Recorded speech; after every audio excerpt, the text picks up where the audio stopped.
En esta oportunidad vamos a resolver las siguientes integrales. Tenemos las soluciones de cada una. Para poder resolver esta integral, la vamos a realizar por cambio de variable o sustitución. Para ello debemos fijarnos en lo siguiente. Tenemos dos funciones, coseno de x y cosecante de x, funciones a estudiar. La clave para resolver un ejercicio por cambio de variable, es decir, cuando se quiere integrar esto es el símbolo de la integral, es tener presente lo siguiente. Resulta que cuando yo derivo una función, va a dar algo casi idéntico a la otra función, o idéntico. Generalmente, en la mayoría de los casos, siempre se deriva la que está abajo. Es decir, la que está en el denominador es la expresión a la cual yo debo derivar. Es decir, debiese derivar esta. Pero ¿qué es lo que sucede? Hay algunos casos que no es así. Por ejemplo, cuando tengo una función exponencial o una logarítmica. La idea cuando tengo una exponencial es realizar el cambio de variable al exponente, es decir, a coseno de x. Resulta que la derivada de coseno de x, como se muestra acá, está dada como menos seno de x, menos seno del ángulo x. Pero ¿qué relación tiene cosecante con seno de x? Tiene una relación bastante cercana, observe. Resulta que seno de x no lo puedo relacionar directamente con cosecante de x, pero sí, si sé que cosecante se puede escribir así también. Entonces, de esta forma yo lo puedo relacionar, entendiendo que esto realmente es esto de acá, se puede relacionar. Por lo tanto, yo voy a poder cancelar. Y ese es el objetivo. La idea de que sea casi igual es que se pueda cancelar. ¿Por qué necesito cancelar? Necesito cancelar porque debo cambiar todo por u. Si yo realizo el cambio de variable, voy a cambiar por u solamente arriba. Pero igual esto va a quedar con x. Entonces, como va a quedar con x, también debo cancelarlo para quedar solamente y exclusivamente por u. Otra posibilidad sería volver a aplicar otra sustitución, pero este no es el caso. Primero, si te has fijado que es una exponencial de este tipo, derivar esto, realizar lo que es el cambio de variable. Es decir, u es coseno de. Recordemos que debemos derivar a ambos lados, al lado de la u y al lado del coseno de x. La derivada de u es du sobre de x. Y la derivada de coseno de x es menos seno de x. Pero la idea es poder despejar de x, entonces se cambian. Es decir, mantengo el du, sí, mantengo ese du, y el menos seno del ángulo x pasaría dividiendo. En cambio, acá no ha quedado nada. Bueno, realmente no es que no ha quedado nada, ha quedado un número 1. Entonces ese número 1 es absorbido por el de x porque va a pasar multiplicando. De esa forma. Entonces tenemos du partido en menos seno del ángulo x. Ahora, se entiende que este tiene un signo positivo. Sí, un signo positivo tiene ese. Y yo establezco que positivo con negativo da negativo. Entonces va a ser menos du porque generalmente se acostumbra a escribir el signo arribita. Y eso va a ser de x. De esta forma yo tendría la expresión a emplear y acá tendría la otra expresión que debo emplear en la resolución, lógicamente. A continuación, la idea es sustituir estas dos expresiones en esta expresión que anotaremos acá. Observemos, coseno del ángulo x, dice acá, coseno del ángulo x, ¿cuánto vale? U. Entonces todo esto vale u. Borremos coseno de x y coloquemos la u. Y vamos a colocar lo que es la u ahí. Ahora, ¿qué significa dx? Dx dice que vale menos du sobre seno de x. Entonces, en este lugar debemos colocar menos du partido en seno del ángulo x. Entonces colocamos menos du partido en seno del ángulo x. Ahora, vamos a escribir esto mismo acá, pero sin los paréntesis. Hemos hablado que la idea es cancelar el seno de x con algo, es decir, con ese cosecante. ¿Se podrá eliminar? ¿Cuánto vale el cosecante de x? Bueno, acá en la identidad trigonométrica para lo que es cosecante de x está definido de esta forma, como 1 partido en seno de x. Como podemos observar, acá tenemos cosecante de x y vale 1 sobre seno de x. Eso debemos colocar ahí. Entonces escribimos 1 sobre seno de x. Entonces ahora multiplicamos numerador con numeradores y denominador con denominadores. ¿Por qué numeradores con numeradores y denominadores con denominadores? Observe, así se multiplican las fracciones. Entonces mantenemos la integral Y este e elevado a u, que lo he escrito acá, debo multiplicarlo con el menos de u. Por otro lado, el 1 sobre seno de x, sí, este 1 sobre seno de x, acá anotamos seno de x, lo multiplico yo por el seno de x. Denominadores con denominadores. Este denominador es una fracción por este que es un entero. Se multiplican hacia el lado a la vez, ¿no es cierto? Entonces, lo bonito de esto es que se puede cancelar lo que es el seno de x, quedando solamente e elevado a u por menos de u. Lo anotaremos arribita.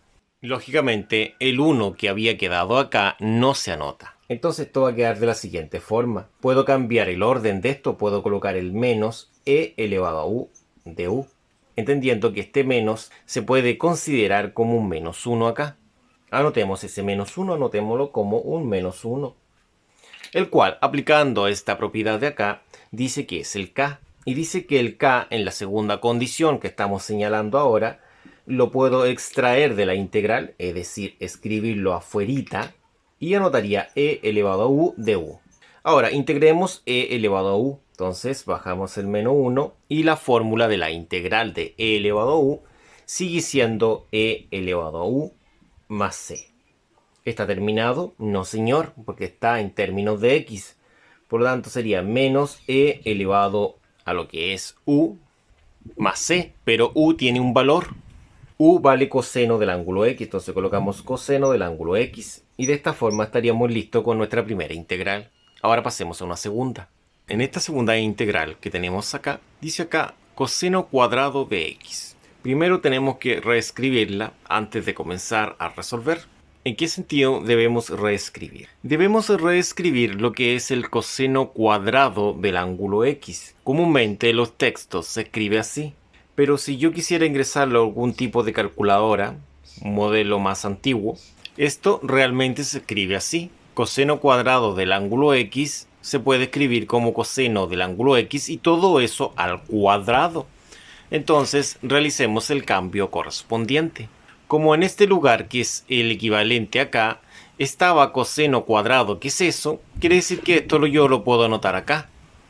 Esto debe quedar sumamente claro. Recordemos que el cambio de variable siempre se debe realizar con la expresión que está en el denominador, es decir, con la expresión que está anotada acá abajo. Se debe entender que esta es la expresión del denominador, por lo tanto toda esta expresión es la que debemos derivar.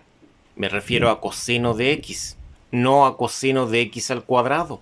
Recordemos, si f de x es la función seno de x, es decir, la que está arriba, y yo quisiera derivarla de abajo, coseno de x, no coseno de x al cuadrado, no, solamente coseno de x, porque si derivo coseno de x al cuadrado tendría que aplicar la cadena y no voy a cumplir con mi objetivo. Si derivo esto, mire lo hermoso que pasa acá. ¿Cuál es la derivada de coseno de x? La derivada de coseno de x es menos seno de x, de esa forma. ¿Qué logro acá? Logro obtener seno de x acá y seno de x acá. Esto quiere decir que el seno de x con el seno de x se cancela. Solamente el seno de x, no el menos. Se van a cancelar en una etapa posterior. Veamos cómo se va a realizar esta cancelación. Realicemos el cambio variable. Derivando la u queda du sobre dx. Y la derivada de coseno de x, como se muestra acá, es menos seno de x. Cambiando de posición, es decir, el dx pasando multiplicando y el menos seno de x pasando dividiendo. Recuerde, el seno de x pasa con signo negativo, ¿no es cierto? Porque la única forma que cambie el signo es que pase de una resta a una suma. Acá está pasando dividiendo, no se confunda con eso. Acá tendríamos nuestra primera expresión y acá nuestra segunda expresión. Pero antes de continuar, si tenemos el menos en el denominador, se acostumbra a escribirlo en el numerador. Y ahora debemos proceder a valorizar. Entonces, como coseno de x realmente vale u, la u se reemplaza en este sector. La u es esta de acá y vale coseno de x. ¿Qué era lo que estaba acá? Entonces lo podemos colocar acá. De x, en cambio, vale menos de u sobre seno de x. Entonces, como acá está el de x, cuando yo lo elimine, lo borre, en su lugar puedo colocar lo que equivale. ¿Y qué es lo que estoy colocando acá? Entonces, reescribiendo esto mismo, pero abajo, nos encontramos con la siguiente condición, que seno de x con seno de x se cancelan, lo que habíamos hablado anteriormente. Observe, si yo hubiese derivado coseno de x al cuadrado, no hubiese podido eliminar el seno de x. Bueno, probablemente hubiese eliminado el seno de x con el seno de x, pero todavía hubiese quedado una variable x. Por lo tanto, acá yo estoy eliminando esta variable x, esa con esa, y estoy trabajando solamente ahora con u. Y eso es lo bonito, trabajar solamente con la u, que es mi variable auxiliar. Entonces vamos a escribir esto arribita para continuar. Ahora, ¿por qué lo coloco así? Porque según esta propiedad de acá, yo puedo extraer el menos 1. La propiedad dice que el menos 1 es el k y se puede escribir afuera de la integral. Y acá tendría el u cuadrado. Se debe entender que el u cuadrado, sí, el u cuadrado, no puede quedar anotado abajo, porque no existe fórmula alguna que diga que la variable u o x al cuadrada o a cualquier potencia esté en el denominador. Solamente existe una sola, que es la que tenemos acá, pero debe estar elevada a 1 y no es la condición. Entonces, ¿qué hacemos en esta condición? La subimos. Entonces, anotamos el menos, no el menos 1 porque no es necesario, anotamos el de u y resulta que este va a estar acompañado de un número 1, que sí, lo puedo dejar abajo, pero ahora este u al cuadrado está subiendo. Mire, observe la representación. La representación dice que cuando yo subo una potencia, sube con la misma base, pero el exponente cambia el signo, y eso es lo hermoso. Ahora, ordenemos esto. Se puede ordenar como u elevado a menos 2 de u, porque el orden de los factores no altera el producto. Y el 1 de abajo, es decir, el 1 del denominador, no es necesario anotarlo. Entonces copiamos esto arriba para continuar con la resolución. Ahora, la fórmula dice que el menos 2 es el n y el u es el x. Entonces mantengo el menos, copio la x, dice, en este caso copio la u, y copiaré también el menos 2. ¿Quién es el menos 2? La n. ¿Qué dice acá respecto a la n? Esa n que está como exponente, dice que hay que sumar 1. Y dice también que esto mismo se copia acá, abajo. Por lo tanto, hay que dibujar una línea de división. Y eso establece la fórmula. Dice que esto mismo lo debo reescribir acá abajito. Y esto siempre más c, ¿no es cierto? Que es la constante. Ahora podemos nosotros sumar menos 2 más 1, lo cual es menos 1. Y acá tendría lo que es menos 1 también, de la misma forma. Ahora tengo menos con menos. Menos dividido en menos, eso es más. Por lo tanto queda u elevado a menos 1. Lógicamente, no olvidar escribir la constante. Ahora, esto se puede escribir de la siguiente forma también. Y la forma es la siguiente. Recordemos que acá está una potencia negativa, que es el menos 1. La podemos bajar. ¿Qué dice la regla? Que la podemos acompañar a este 1 de acá. Por lo tanto, el 1 que está arriba va a quedar solito arriba. Entonces va a quedar ese 1 arriba. Y recordemos qué fue lo que realizamos hace un breve momento atrás. Al bajar se conserva la base y cambia el exponente. Cambia el exponente. Eso no olvidar. Que el exponente cambia positivo. Más c, ¿no es cierto? Y ahora el 1 de abajo no es necesario anotarlo, ¿no es cierto?